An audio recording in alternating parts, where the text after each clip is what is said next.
Meus amados irmãos, Epístola de Paulo aos Filipenses, capítulo número 2, versículo número 25.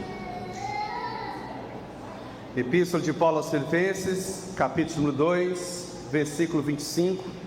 Este é o texto base das nossas reflexões na noite de hoje, pelos próximos 30, 40 minutos. Filipenses capítulo número 2, versículo 25. Para que eu ganhe o máximo de tempo disponível, eu passo a leitura do texto ora indicado. Julguei todavia necessário mandar até vós Epafrodito, por um lado, meu irmão, cooperador e companheiro de lutas, e por outro, vosso mensageiro e vosso auxiliar nas minhas necessidades. Meus amados irmãos, na medida em que eu e você adentrarmos ao texto lido, texto base das nossas reflexões, eu e você precisamos ter em mente alguns objetivos, algumas metas a serem alcançadas. Nenhum texto nas Sagradas Escrituras está posto no texto bíblico, portanto, por acaso. Deus sempre tem um propósito, Deus sempre tem uma razão. É certo que nas nossas leituras superficiais do texto sagrado, eu e você temos a tendência de não conseguirmos captar aquilo que está posto, pois se faz necessário quase sempre mergulharmos avidamente, com dedicação, com zelo, no texto alvo das nossas atenções. Se de fato e de verdade o objetivo não é simplesmente cumprir um rito religioso, mas sermos edificados, sermos fortalecidos. Partindo desse pressuposto, na medida em que eu e você adentrarmos ao texto em questão, precisamos ter em mente que nós somos colaboradores, diretos ou indiretamente, do Evangelho. Logo, eu e você estamos engajados em uma missão considerada a mais nobre de todas as missões: falarmos com as nossas palavras acerca do Evangelho, mas também falarmos com as obras das nossas mãos e o trilhar dos nossos passos, portanto, com a nossa vida acerca ou sobre o Evangelho. Mas também, na medida em que eu e você adentrarmos ao texto em questão, precisamos ter em mente que algumas pessoas vêm e vão e deixam boas recordações, boas lembranças. Lembrar de algumas pessoas não traz pesar ao nosso coração. Pelo contrário, algumas pessoas que passaram pela nossa vida deixaram boas marcas, boas lembranças. A convivência foi das mais nobres possíveis. Logo, são pessoas que, quando vêm à nossa memória, alegram o nosso coração, mas nem sempre é assim. Algumas pessoas passam por nós e vão, e deixam marcas ruins, de modo que, na medida em que eu e você lembramos de tais pessoas, o nosso coração fica triste. E em dados contextos, se eu e você não tomarmos cuidado, o nosso coração é tomado por amargura. Tamanha foi a relação, tanto que nefasta, que nós tivemos com determinadas pessoas. Na medida em que eu e você adentramos ao texto, ou adentrarmos ao texto propriamente dito, precisamos ter em mente que nós devemos aproveitar ao máximo as boas companhias, pois nós nunca saberemos quando nós daremos o último abraço, o último aperto de mão, quando nós veremos estes amigos nobres, da mais alta estima, pela última vez, ou coisas do tipo. Eu e você, na medida em que adentramos ao versículo de número 25, percebemos de modo inevitável que o apóstolo Paulo volta a falar sobre seus colaboradores. Depois de uma nota pessoal, na altura dos versículos 23 e 24, em que o apóstolo Paulo descortina a sua humanidade, na sequência ele está a nos falar sobre um outro colaborador, a saber, Epafrodito. Mas eu e você não conseguiremos captar ou absorver com riqueza de detalhes Aquilo que está posto na altura do versículo 25, se eu e você perdermos de vista aquilo que está posto nos versículos anteriores. Mais basicamente, nos versículos de número 19 a 22, o apóstolo Paulo está a nos falar sobre Timóteo. Na altura dos versículos 23 e 24, ele ainda toca em Timóteo, no seu nome, nos seus planos em relação a Timóteo. Mas a ênfase maior dos versículos citados, versículos 23 e 24, é a sua própria pessoa. Logo, a exposição que nós tivemos a oportunidade de ministrar em torno destes dois versículos, for assim feita a partir da seguinte temática: Paulo e o descortinar de sua humanidade. Naquele domingo nós vimos 3 lições importantes. A primeira delas: Paulo em sua humanidade reconhece a importância de Timóteo ao seu lado. Existem pessoas, meus amados irmãos, que deixam boas lembranças, boas marcas. Existem pessoas que são leais, existem pessoas que são amigos verdadeiros. Existem pessoas que nós não queremos deixar ir, pelo contrário, nós iremos nos esforçar ao máximo para manter perto de nós. Por quê? Porque são boas pessoas. Acima de tudo, são pessoas crentes, amigos construídos às custas ou à base da fé cristã. Amizade ancorada não às custas da barganha, mas de uma correta relação com o Senhor. O apóstolo Paulo tinha consciência de que Timóteo era extremamente importante para a igreja dos Filipenses, mas Paulo também reconhecia a importância de Timóteo para a sua vida. Dentre tantas aplicações naquele último encontro, uma delas fora justamente esta: quem são teus amigos? Quem são as pessoas que você traz para o seu círculo mais íntimo? Quem conhece a tua intimidade? Quem você permite ter acesso ao teu coração, à tua mente, aos teus planos, aos teus propósitos, ao ambiente da tua casa? Tome bastante cuidado. Nem todos aqueles que apertam a nossa mão, nem todos aqueles que gritam aos nossos ouvidos, estamos juntos, verdadeiramente são nossos amigos. Segundo lugar, naquela noite nós vimos, Paulo em sua humanidade não tinha conhecimento sobre o que lhe aconteceria. Ainda na altura do versículo número 23, nós discutimos este segundo ponto. O apóstolo Paulo fora extremamente usado por Deus.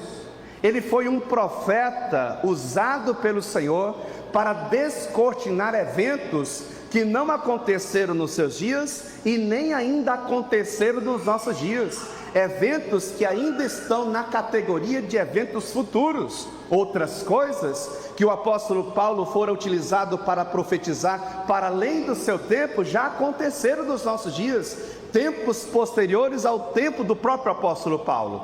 Todavia, aqui ele está a descortinar o seu lado mais humano.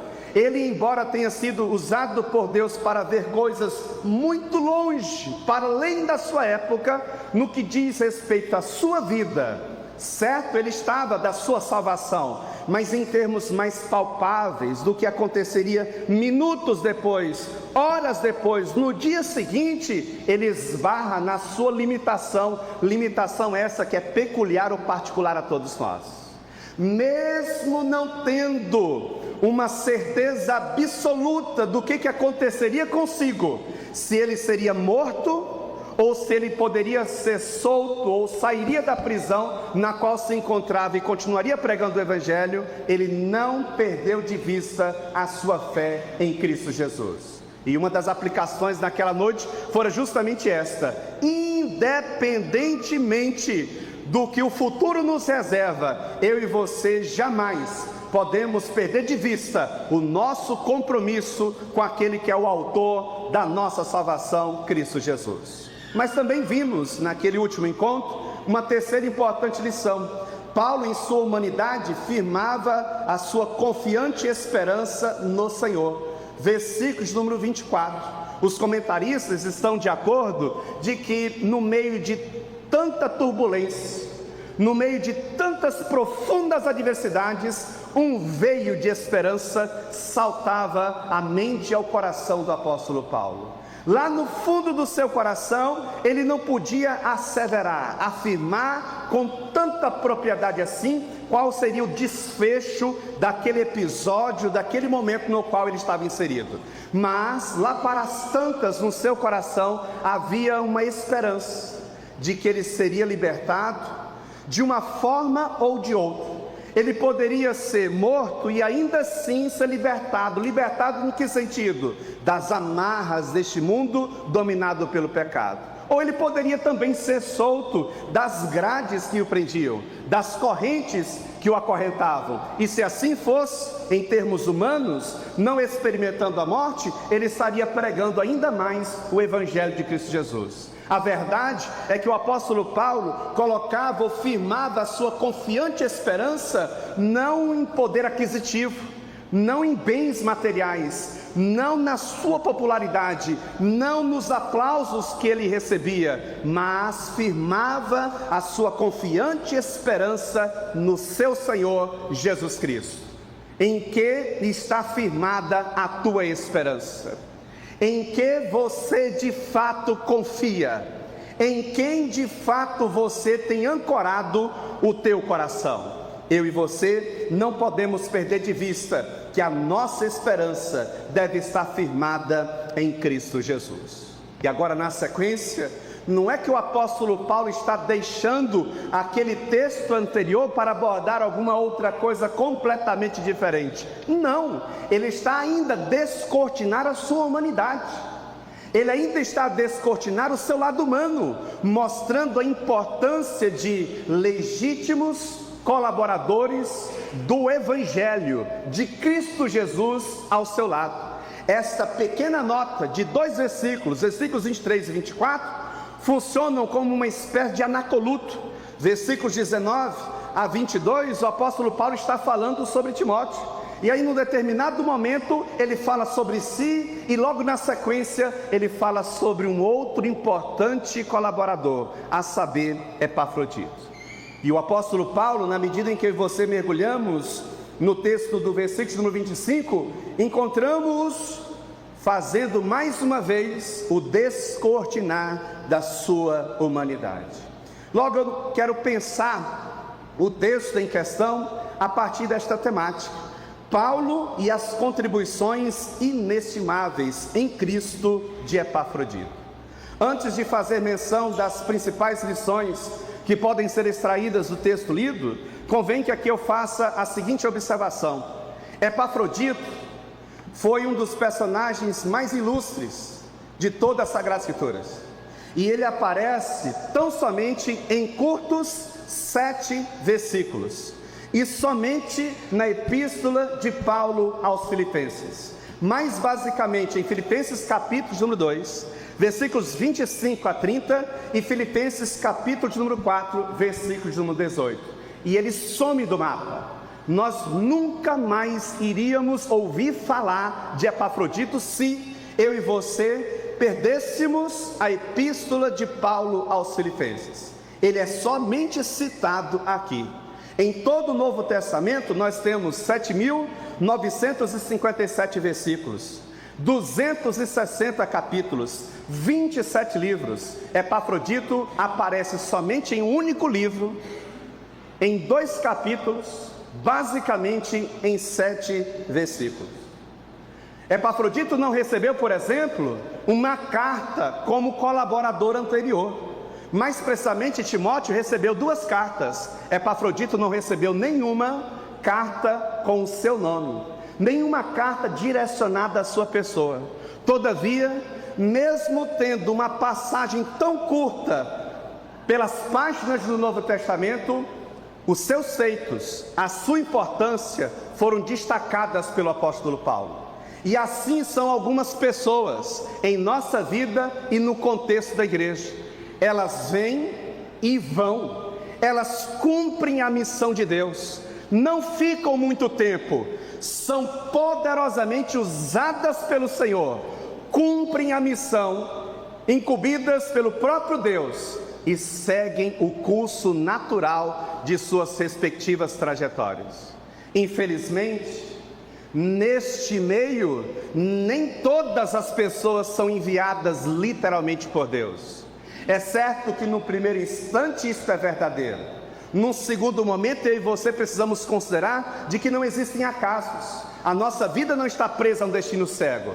Logo, sejam aqueles que foram bênçãos ou aqueles que foram maldições, independentemente, todos estes personagens estão debaixo dos planos e propósitos soberanos de Deus.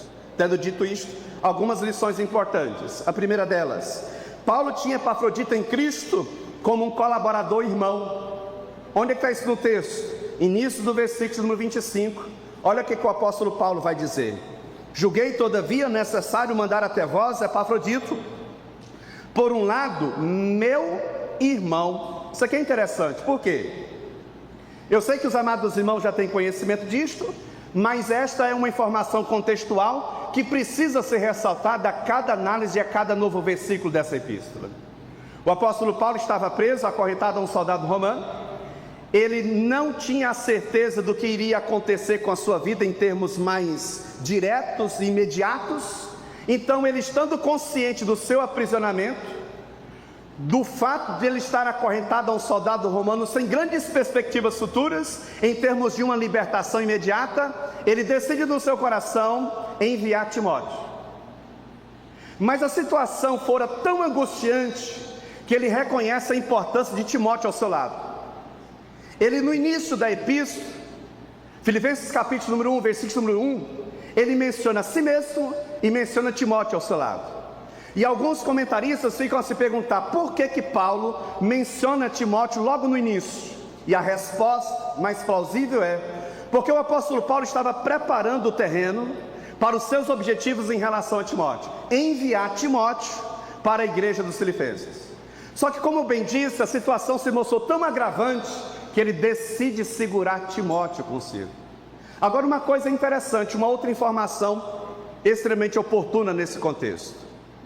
Quando a igreja dos Filipenses toma conhecimento de que o apóstolo Paulo estava preso em Roma, eles não mediram esforços, eles se reuniram e enviaram um tal de Epafrodito, ovelha da igreja dos Filipenses, para sair da cidade de Filipos e se deslocar até onde o apóstolo Paulo estava. Epafrodito levava na bagagem duas coisas basicamente: ofertas para custear, dinheiro literalmente, para custear as necessidades pessoais do apóstolo Paulo, bem como um relato minucioso de como estava a igreja dos Filipenses. Lá para as tantas, depois de um período que nós não conseguimos mensurar quanto tempo Epafrodito ficou com Paulo em Roma, no seu cárcere privado, Epafrodito decide voltar para casa. E o apóstolo Paulo aproveita a deixa para enviar por meio de Epafrodito a epístola aos Filipenses. E o que é interessante é que o apóstolo Paulo, no enredo da carta, no enredo dessa epístola, vai fazer considerações sobre a pessoa de Epafrodito. Depois de mencionar que ele deveria segurar um pouco mais Timóteo consigo, depois de trazer uma nota nesse mesmo bojo, nessa mesma linha de pensamento sobre si mesmo, ele ressalta quais eram os seus reais interesses em relação a Epafrodito. Versículo número 25, primeira parte: julguei todavia. Depois de muito meditar, é isso que o apóstolo Paulo está a nos dizer. Depois de muito refletir e entender a importância de ter alguém de confiança entre vocês, julguei todavia necessário mandar até vós Epafrodito. Epafrodito esse que vocês conhecem muito bem. Afinal de contas, ele é fruto do trabalho aí em Filipos. É ovelha da igreja, ovelha essa que vocês enviaram até mim para me trazerem ofertas, bem como um relato minucioso de como estava a situação de vocês. Em relação a este personagem, eu quero lembrar vocês que, por um lado, é meu irmão. Pergunta: o apóstolo Paulo disse isso sobre todos os seus colaboradores, sim ou não? Não.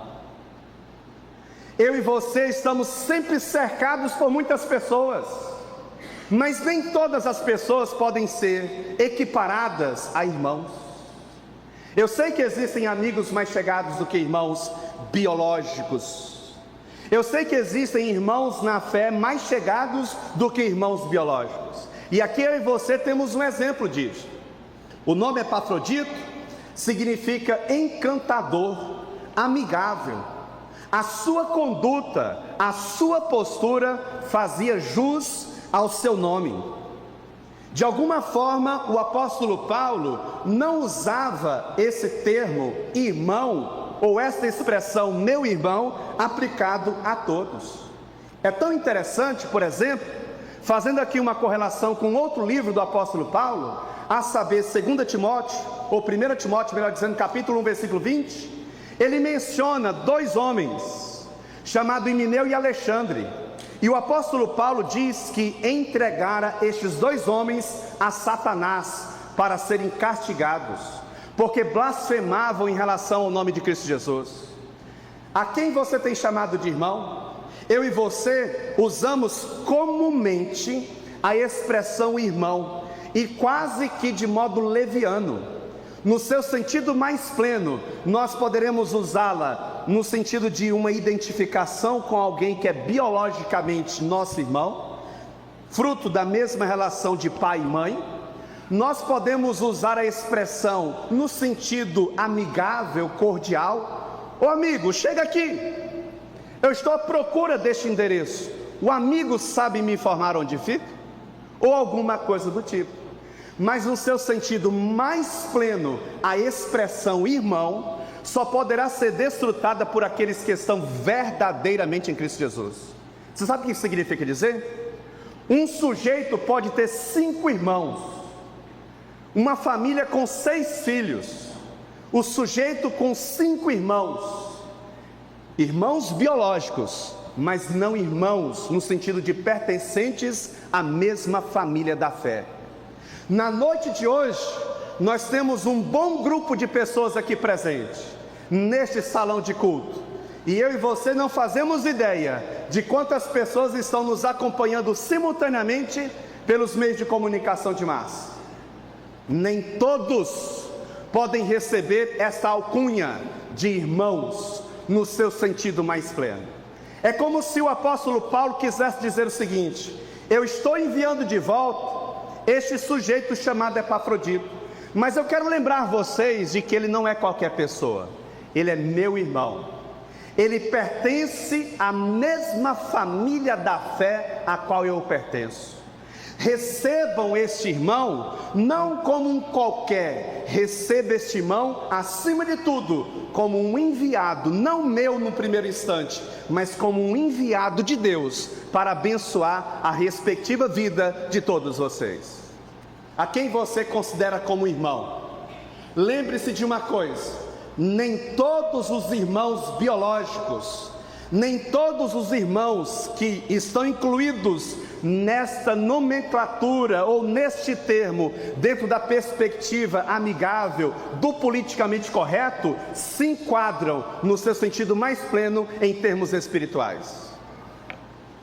Segunda importante verdade na noite de hoje: Paulo tinha Epafrodito em Cristo como um colaborador, cooperador.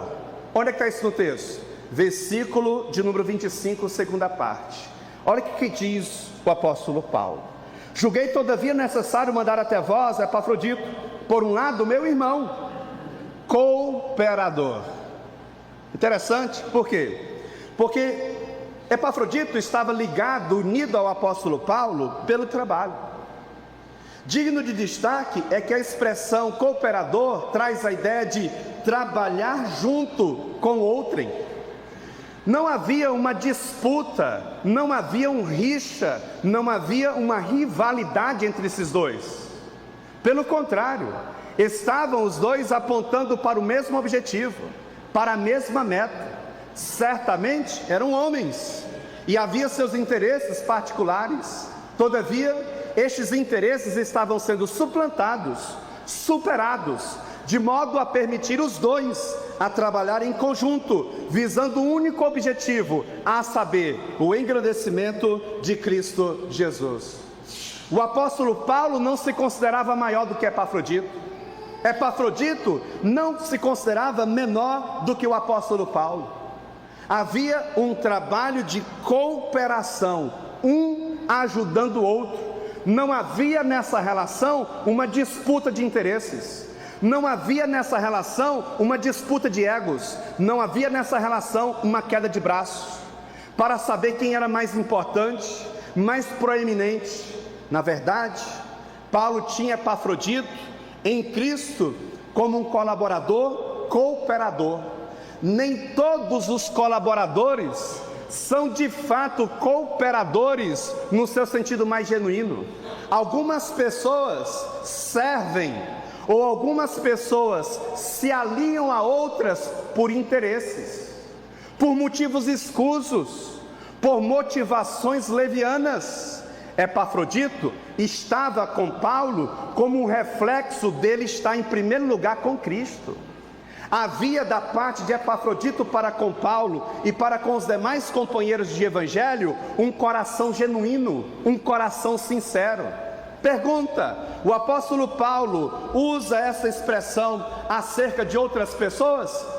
Resposta: sim.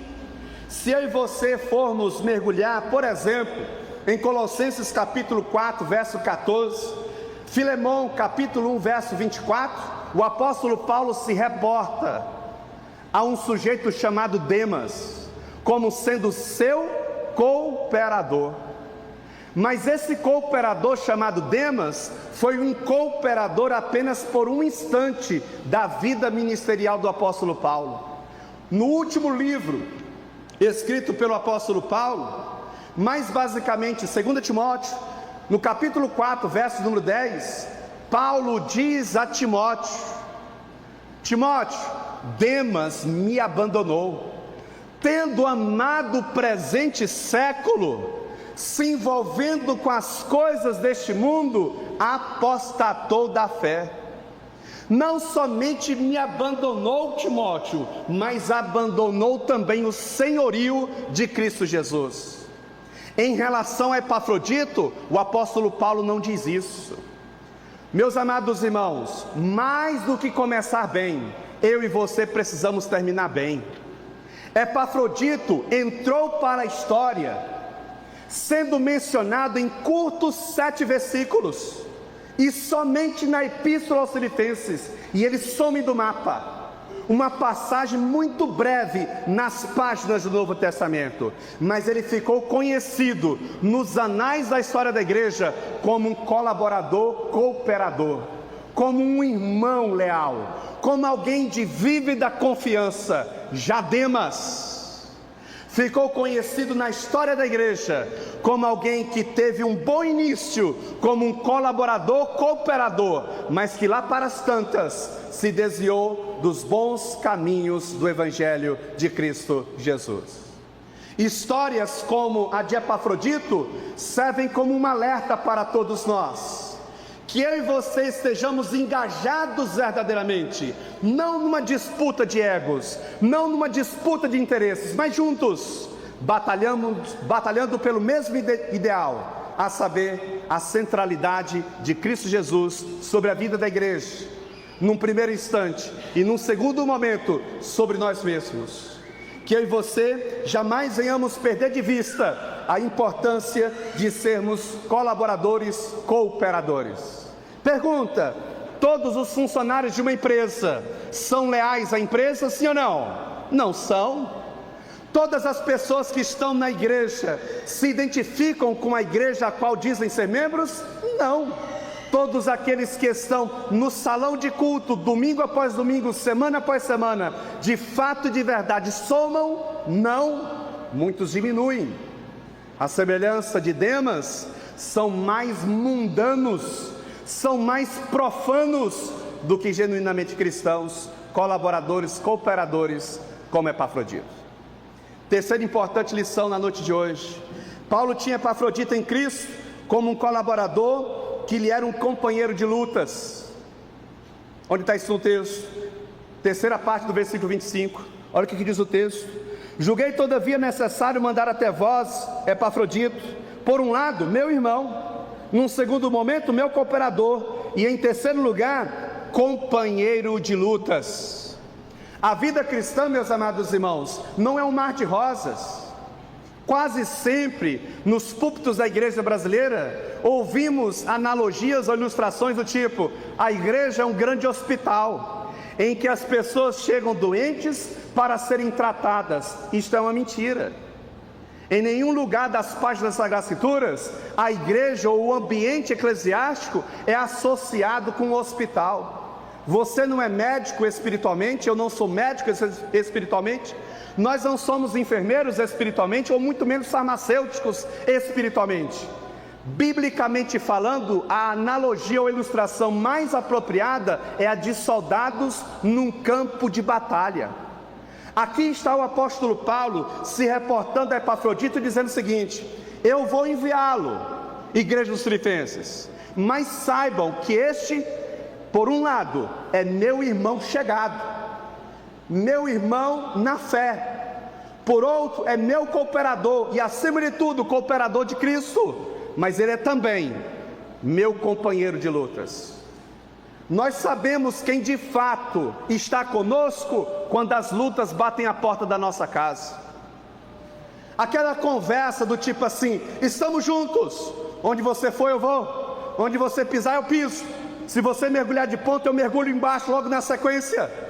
Isso eu e você só descobriremos se é verdade quando as lutas, quando as adversidades batem a porta da nossa casa, do nosso coração. Quantas pessoas já te abandonaram? Quantas pessoas que diziam para você: estamos juntos para o que der e vier, quando vieram as lutas, foram os primeiros a te abandonar, foram os primeiros a te acusar, foram os primeiros a jogar pedra em você, foram os primeiros a tentar puxar o teu tapete.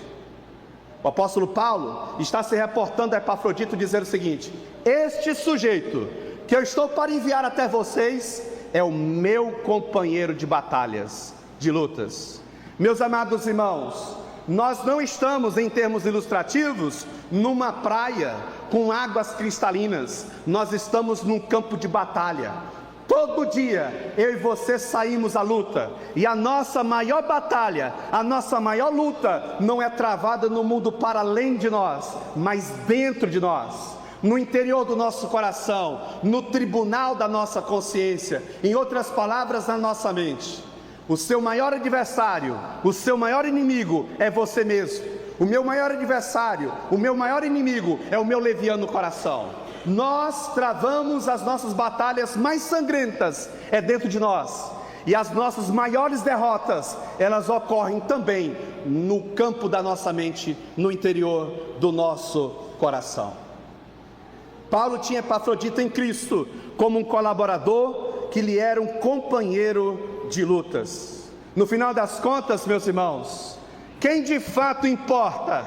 Aqueles que estão dispostos a se juntar na mesma trincheira na qual você se encontra.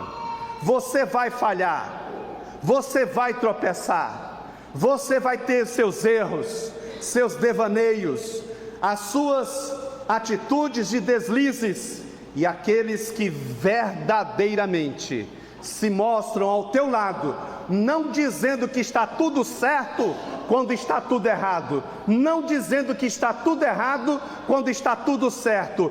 Pessoas leais, acima de tudo, a Cristo Jesus, é o que de fato importa, meus irmãos.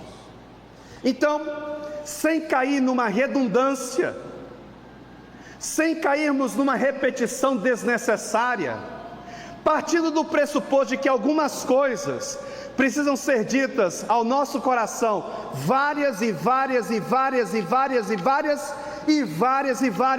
vezes, mais uma vez a mesma aplicação. Quem são teus amigos? Quem são as pessoas que você traz para o seu círculo mais íntimo? Quem você permite adentrar a tua casa? Quem você traz como alguém que está contigo, para quem você tem dito: estamos juntos? Cuidado, seja seletivo, toma cuidado. A máxima de que a minha vida, pastor, é um livro aberto. Cuidado, nem todas as pessoas são capazes de entender os nossos dilemas, as nossas crises, os nossos erros, os nossos devaneios, os nossos sonhos, os nossos projetos. Eu e você não precisamos ir muito longe para encontrarmos pessoas que estão dispostas a jogar pedras em nós, a nos machucar, a nos ferir, a roubar de nós o nosso sorriso, a roubar de nós a nossa alegria, a roubar de nós a nossa vivacidade, a nossa força. Eu e você não precisamos ir muito longe. Agora, para construir uma amizade sólida, verdadeira, genuína, leva tempo. Leva tempo, meus irmãos. Eu ouso asseverar que eu conheço todos vocês, mas eu não sou amigo de nenhum de vocês. E eu ouso dizer na noite de hoje, que muitos que já estão nesta igreja há tantos anos, conhecem a todos praticamente, mas olhe lá, se são capazes de encontrar um amigo, no seu sentido mais pleno, no contexto da igreja. Porque a amizade, meus irmãos, não se constrói nos vendo de domingo a domingo. A amizade verdadeira não se constrói vendo-nos uma vez por mês. A amizade verdadeira gasta tempo, exige de nós dedicação, exige de nós tempo de convivência. Quem são os teus amigos? Quem são as pessoas que estão contigo, mesmo quando as coisas não estão indo de acordo com aquilo que foi planejado? Paulo está a se reportar a Epafrodito dizendo: este verdadeiramente é um amigo leal, ele é o meu companheiro de lutas. Quem são os teus companheiros de lutas? E em quarto lugar, para nós encerrarmos, Paulo tinha Epafrodito em Cristo como um colaborador a serviço da igreja. Onde é que está isso no texto? Versículo 25, última parte.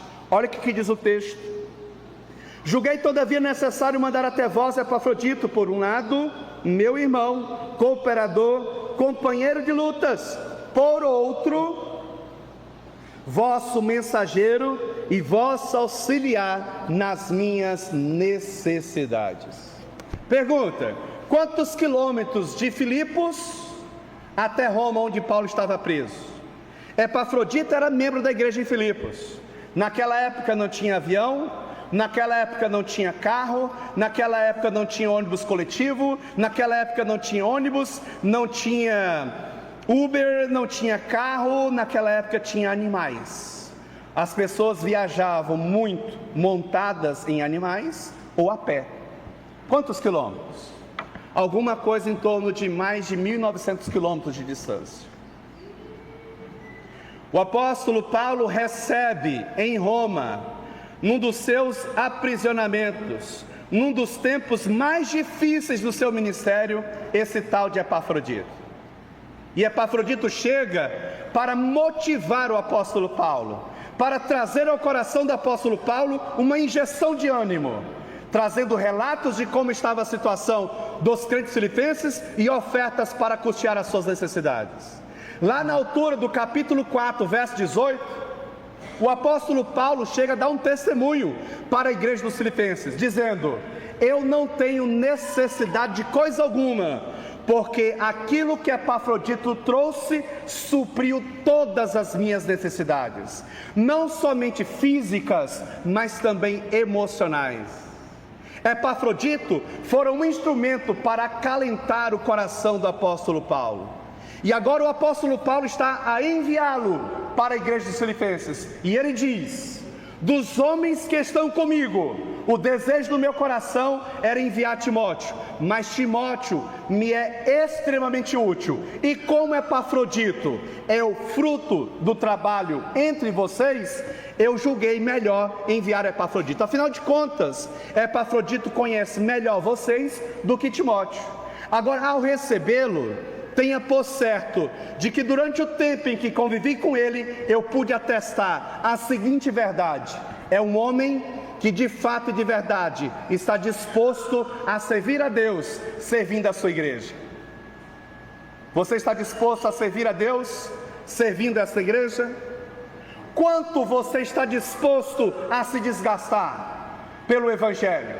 O quanto você está disposto a se doar em prol da propagação do Evangelho? O apóstolo Paulo se reporta a Epafrodito como um colaborador a serviço da igreja. Olha como é que ele coloca isso no finalzinho do versículo 25. Por outro, vosso mensageiro e vosso auxiliar nas minhas necessidades. É como se o apóstolo Paulo quisesse dizer o seguinte: Epafrodito, o mesmo que vocês enviaram até mim, ele cumpriu cabalmente a sua incumbência, a sua missão. Pergunta: qual que é a tua missão? Qual que é a tua incumbência nesse projeto chamado igreja? Certamente Deus não te chamara para ficar sentado, apenas como alguém que está para fazer observações do que acontece ou do que deixa de acontecer. Perceba que esse nível de aplicação, nós nunca teríamos acesso a ele, se nós fizéssemos uma leitura corrida do texto. É como se o apóstolo Paulo quisesse dizer: este cumpriu a sua missão, e a aplicação inevitável é esta. Qual que é a tua missão? Por que você está aqui? Quais são os propósitos de Deus em sua vida ao inserir você neste trabalho? Para mim, eu estou extremamente consciente do tempo em que devo ficar à frente desta igreja. Para mim isso é muito claro, e eu sei que isso pode até soar um tanto que estranho. Eu sei o que eu vim fazer aqui, e eu sei o tempo em que devo ficar. Eu sei cada coisa que eu tenho que fazer. Os meus primeiros 3 meses frente a esta igreja, trabalhamos muito, noite e dia, várias reuniões semanais, chegando em casa 11 horas da noite, e em dados contextos, meia-noite, analisando por que Deus me trouxe para esta cidade, para trabalhar frente a esta igreja. E para mim ficou muito claro qual que é a missão de Deus para a minha vida. E eu estou na labuta, diariamente, para fazer valer a incumbência que eu recebi do coração de Deus para o coração dessa igreja. Todo dia eu me levanto com esta missão: fazer valer o meu chamado frente a este trabalho. Qual que é o teu? Qual que é a tua missão? Por que você está aqui? Por que Deus te colocou nesta igreja e não em outra? Sendo que nessa cidade há várias outras igrejas. Por que nesta igreja? Você tem uma missão, você tem um chamado, você tem uma razão que gira em torno de sua pessoa. E isso quem colocou sobre você foi aquele que te conhece melhor do que você mesmo. Coloque em prática aquilo que Deus colocou em seu coração para o bem de sua própria pessoa, para a tua edificação espiritual e para a edificação espiritual de outros. Paulo tinha Epafrodito em Cristo como um colaborador a serviço da igreja. Você está a serviço de quem? É triste, meus irmãos, a seguinte constatação: muitos estão a serviço dos seus próprios interesses.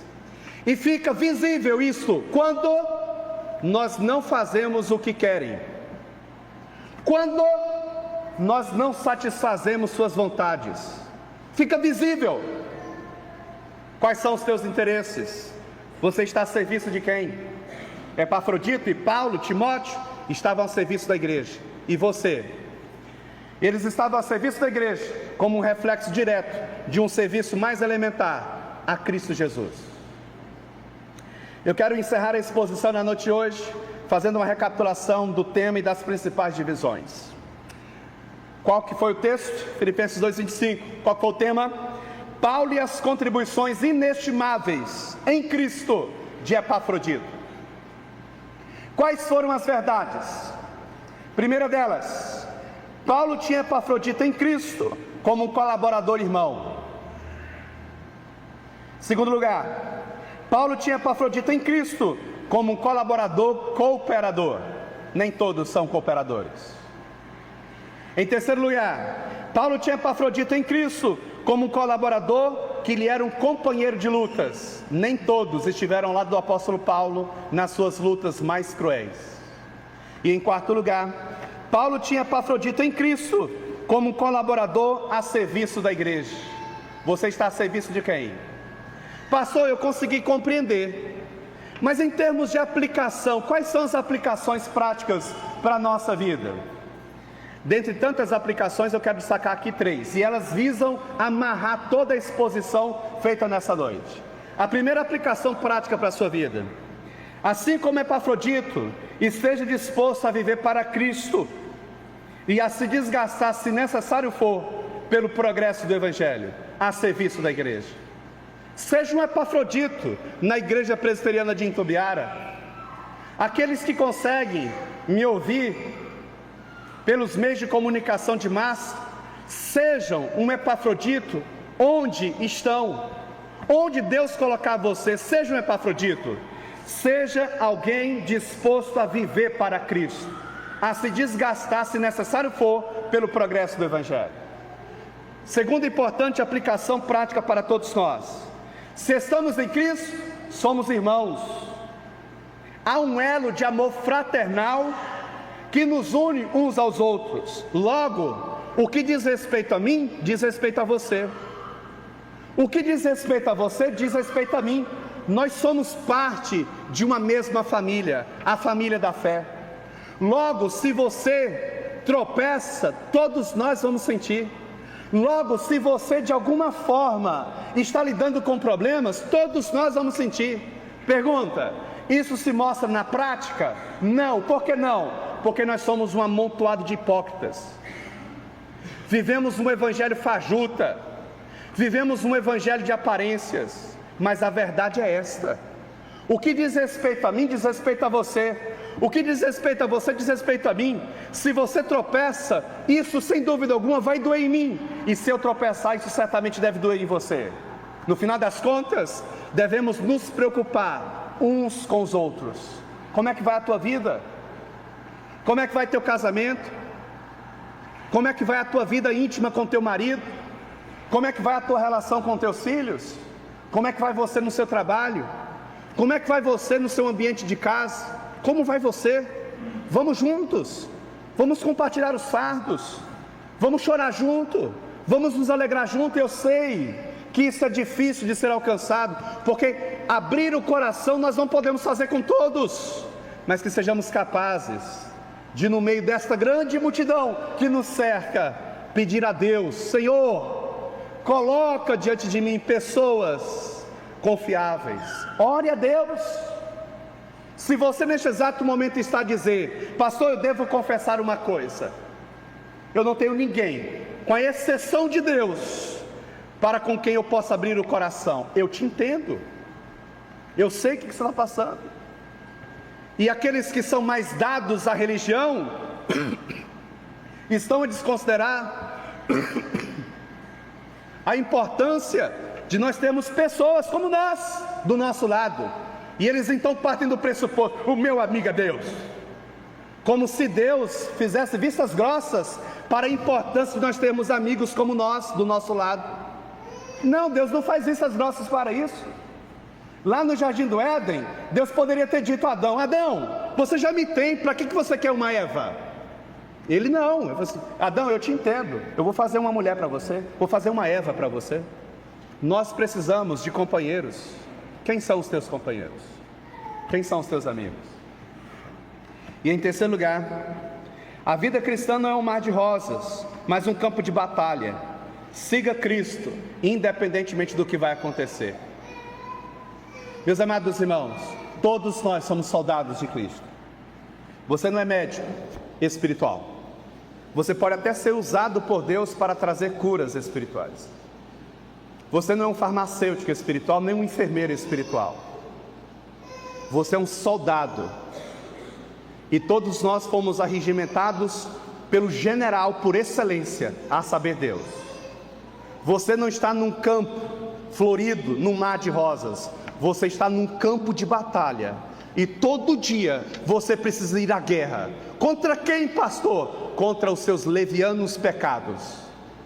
Mate os seus pecados dentro de você, ou então eles matarão você. destrua o pecado dentro de você, elimine toda a raiz de maldade dentro de você, porque se você não fizer isso, os teus pecados vão te levar onde você não quer ir, e poderão te custar mais caro do que você está disposto a pagar. Não brinque com os seus pecados, você é um soldado de Cristo, você não tem permissão para baixar as armas espirituais. Estamos a todo instante debaixo de contínua vigilância. Seja vigilante, não brinque de ser cristão. Paulo está a dizer aos crentes filipenses: eu estou enviando um homem do mais alto calibre, eu estou enviando alguém chegado meu. O que Paulo diria sobre mim e sobre você? O que Deus tem dito sobre mim e sobre você? Vamos orar, vamos falar com Deus. Ó Deus, nós te louvamos, nós te bendizemos, agradecemos ao Senhor, porque até aqui o Senhor tem estado conosco. Muito obrigado, Deus, pelo acesso à vida de Epafrodito. Muito obrigado, Deus, pelo acesso à vida do apóstolo Paulo. Complemente essas verdades ao coração dos meus amados irmãos. Esse texto, ó Deus, é tão rico, tão poderoso. Só o Senhor, ó Deus, para trazer a correta aplicação a todos nós. Senhor Deus, remova as pedras do caminho, em nome de Cristo Jesus. Como o anjo desta igreja, enviado a Deus para este trabalho, para servir ao Senhor, servindo esta igreja, eu quero clamar ao Senhor: remova as pedras do caminho, e que esta igreja, ó Deus, seja cada vez mais uma igreja alicerçada, ancorada no bom evangelho do Senhor. Não permita, Senhor Deus, nós ficarmos iludidos ou sermos ludibriados com os prazeres deste mundo ou com o evangelicalismo que assola a igreja brasileira. Não permita, Senhor Deus, que nós venhamos nos desviar nem para a direita nem para a esquerda, que sejamos capazes, ó Deus, de suportarmos as pressões que vêm sobre nós de modo inevitável, em nome de Cristo Jesus. Só o Senhor para fazer isso. Se o Senhor não fizer, nós não vamos dar conta. Se o Senhor não fizer, nós não vamos conseguir. Ser conosco, ser com a vida desta igreja. Em nome de Jesus, amém.